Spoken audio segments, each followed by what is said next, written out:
some of us just don't think that much. One night I left from a meal and there was a homeless man asking people for money outside of our center. And I said to him, I have some sandwiches I could give to you. And he said, I don't want your sandwiches. I walked away thinking that this guy doesn't want my food. All he wants is money. He's probably not even hungry, or he's going to use the money on drugs or alcohol or something like that.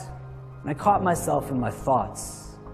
And I said, the only person who can answer why he doesn't want my food is he himself. And so I walked back to him and I was a little annoyed and I said to him, why don't you want my food, man?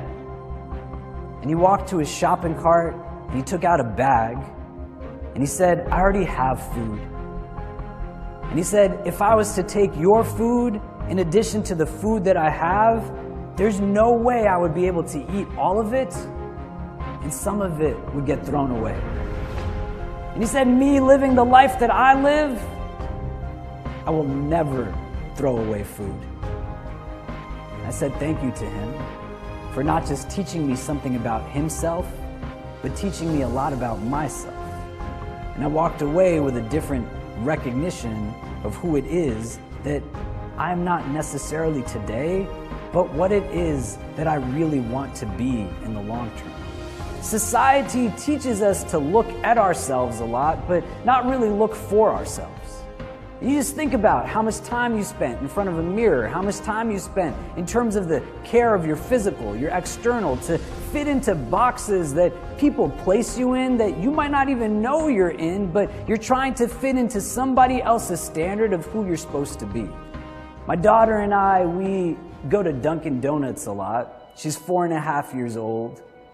And if you ever see her, her name is Medina. She's got this just contagious energy to her, real deep love that people can't help but fall into. And we were going to Dunkin' Donuts one morning, and we walked into Dunkin' Donuts, and the poor guy behind the counter, even before any of us said anything, saw my daughter smiling at him, and he just giving her munchkin after munchkin for free, and she's just taking them one by one by one. And after we got our food and we left, we're standing on the street, and there's an elderly woman standing next to us, and a person comes out of Dunkin' Donuts who had just finished whatever he bought and threw the wrapping paper on the ground. The elderly woman, with very clear disgust, just spoke out loud and said, "Can you imagine somebody would do that?"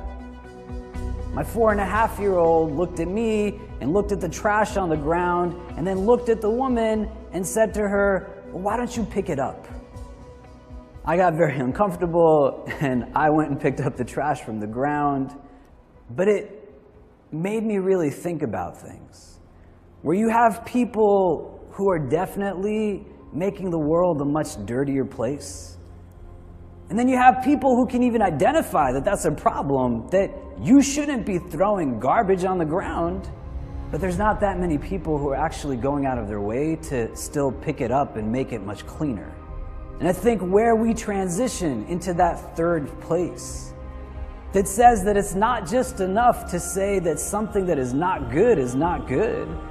Because you can say that that's wrong, but what are you doing that's right? What are you doing to add something that's just positive?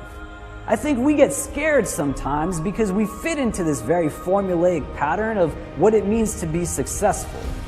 Our sense of identity is tied to things that we possess and things that we own, and our sense of fulfillment is based off of things that come from outside of us rather than inside of us.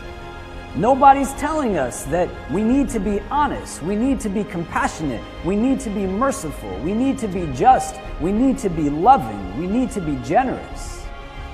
But they're telling us that our sense of worth is based off of what it is that we drive and how big of that thing it must be. So you'll learn how to be a doctor, you'll learn how to be a lawyer, you'll learn how to be an engineer, you'll learn how to be an artist, an activist, an academic. But as you're learning how to be a worker, most of us aren't really learning how to be thinkers. We're not engaged in spaces where we're understanding why do we love what we love, or why do we hate what we hate, or why do we desire the things that we desire. And your story is not your story when you force yourself to become someone else's story. You are where you're coming from, and you are where it is that you're going to. The only person you need to compare yourself today to is the person you were yesterday. And if you want to have a competition with anybody, then make it between those two people. You'll find yourself in a space where the person you are today is no longer afraid to meet the person that you can become tomorrow.